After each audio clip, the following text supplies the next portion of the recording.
Everybody rejoiced when we saw Black Krrsantan for the first time in live action in episode 2 of the Book of Boba Fett. I don't think we were expecting to see him back so soon, but yesterday in episode 3, Black Krrsantan was not only back, but he engaged in full-time action and almost succeeded in killing Boba Fett in a very cruel fashion, breaking his spine. Almost. The assassination attempt came as a surprise this quick. However, the main question I asked after watching that assassination attempt was actually, where was Black Krrsantan's signature blaster? I mean, if you're gonna assassinate someone in cold blood, why not simply shoot him down while he is healing inside his bacta tank? I personally have many answers to this question, which I'm gonna address every single one in this video. But firstly, I wanted to thank you so much for watching these videos, and these are some of the beautiful people that have been participating in the conversations down below in the comments. So if you have something to say as well, be sure to leave it down below. I always love the engagement from you guys, and I appreciate every thumbs up you guys give this video too.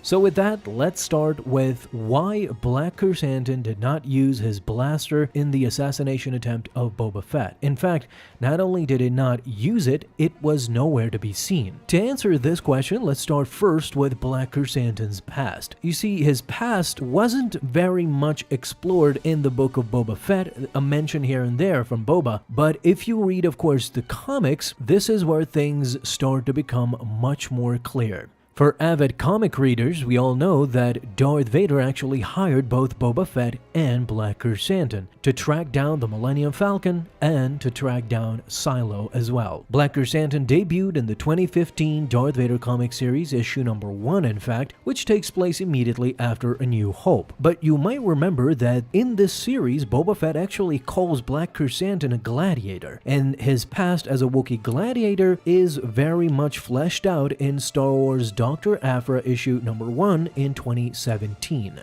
For many gladiators around the Star Wars galaxy, they had the bad luck of getting captured, kidnapped, and then turned into slavery/gladiators against their will. However, here's the weird part: Black Krrsantan actually volunteered to be a fighter for the Shanti brothers. It was a mutually beneficial partnership in Black Krrsantan's mind. The sad part is that he soon came to regret his decision because the Shanti brothers treated him as their slave, as their prisoner.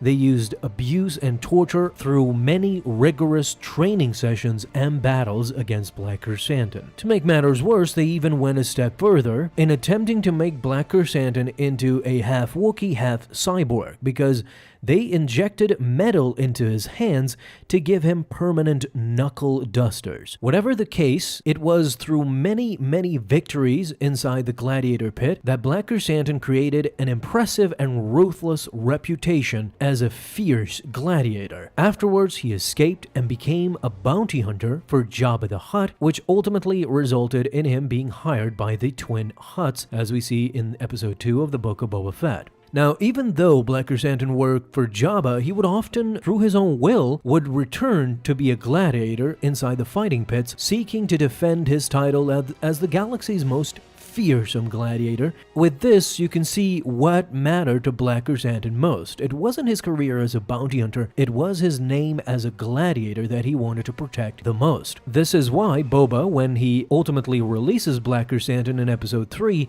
tells him to not be a bounty hunter for scoundrels anymore, which gives credence to the fact that Black Krrsantan ultimately does not want to be a bounty hunter, he wants to be a fighter, a gladiator. With this pride of Black Krrsantan in mind, now you can kind of understand where I'm going with this, because in the assassination attempt of Boba in episode 3, Black Krrsantan used his pride and a covert tactic, which ultimately led him to the decision of not using his blaster. The first question I got a lot was, how did he infiltrate Jabba's palace without anybody noticing or seeing him? Well, considering that everybody was basically asleep because it was nighttime, to add to this, I gotta remind everybody that Black Krrsantan worked for Jabba the Hutt for many years, similar to Boba Fett. So both Boba and Black Krrsantan know the ins and outs of Jabba's palace very well. This is the main reason why Black Krrsantan entered the palace unnoticed.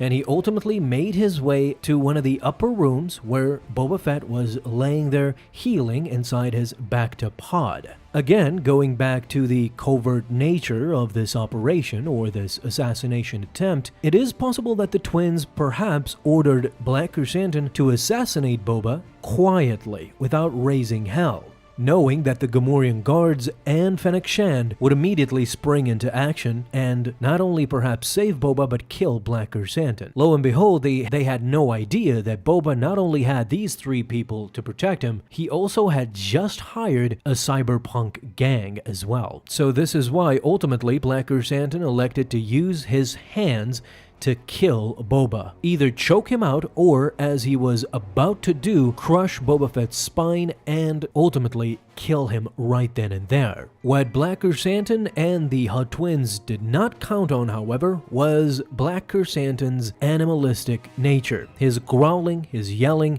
that's how Wookiees ultimately are, as we see with Chewbacca as well. Black Krrsantan could have ultimately choked out Boba inside the Bacta tank without removing him at all. But again, he's not that guy. Black Krrsantan is a gladiator. He wants not only to kill you, but to decisively pummel you first and finally end you without a shred of a doubt who is the supreme gladiator and who is the supreme fighter. So in the end, Black Krrsantan was his own worst enemy, because in brawling with Boba Fett instead of just sneakingly killing him, he eventually woke up everybody from their deep sleep and was subdued by the entire gang. Other than that, if you want an out-of-universe explanation, I mean, it's pretty simple. It would have ended the series completely in a anticlimactic finish if Black Krrsantan just blasted Boba inside his Bacta pod and went on his way. So all in all, an interesting assassination attempt for a bounty hunter going without his blaster, but we got what we got, and I would love to know, what did you guys think about this moment, about this assassination attempt? Thank you guys so much for watching this video, and if you enjoyed, leave a thumbs up down below, subscribe for dailies, and I hope you have an awesome day, Star Wars fans. I'll see you in the next video, and may the Force be with you. Until then.